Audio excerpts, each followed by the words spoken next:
ପିଲାମାନେ ଆଜି କ'ଣ?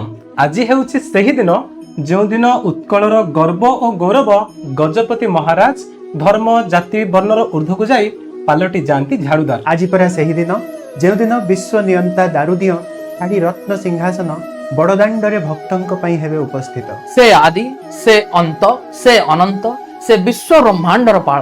ଯାହା ଘଟୁଛି ତାଙ୍କ ନିର୍ଦ୍ଦେଶ, ଯାହା ଘଟିବ ତାଙ୍କ ଆଦେଶ, ଏବଂ ଆମେ ସମସ୍ତେ ଚାଲିଛେ ତାଙ୍କ ଆଶିଷେ। ସେଥିପାଇଁ ତ ସ୍ୱାର୍ଥୀ ନ ହୋଇ ଭାଇ ଭଉଣୀକୁ ସାଙ୍ଗରେ ନେଇ ସେ ଯାତ୍ରା କରନ୍ତି ଗୁଣ୍ଡିଚା ଘର। ସେଥିପାଇଁ ତ ଆମେ ଓଡ଼ିଆ ହୋଇ ବିଶ୍ୱ ଆଧ୍ୟାତ୍ମର ବଡ଼ଦାଣ୍ଡରେ ଗଢ଼ି ଦେଇଛେ ଅଧା ଗଢ଼ା ତିନି ଦିଅଙ୍କୁ, ଯାହାଙ୍କ ଆଗରେ ସବୁ ଧର୍ମ, ସବୁ ମତ, ସବୁ ପଥ ନିଜ ଅସ୍ତିତ୍ୱ ହରାଏ ବିଶ୍ୱର କୋଣ ଅନୁକୋଣରୁ ଦୌଡ଼ି ଆସନ୍ତି ମହାପ୍ରଭୁଙ୍କ ପାଖକୁ କେବଳ ଏହି ଘୋଷଯାତ୍ରା ପାଇଁ, ମହାପ୍ରଭୁଙ୍କର ଏହି ନବଦିନାତ୍ମକ ରଥଯାତ୍ରା ପାଇଁ। ଆମକୁ ଦେଖୁଥିବା ଓ ପ୍ରଭୁ ଶ୍ରୀ ଜଗନ୍ନାଥଙ୍କୁ ଭଲ ପାଉଥିବା ମୋ କ୍ଲାସରୁମ୍ର ଅଗଣିତ ଛାତ୍ରଛାତ୍ରୀଙ୍କୁ ଆମ ସମସ୍ତଙ୍କ ତରଫରୁ ରଥଯାତ୍ରାର ହାର୍ଦ୍ଦିକ ଅଭିନନ୍ଦନ, ଶୁଭେଚ୍ଛା ଓ ଶୁଭକାମନା।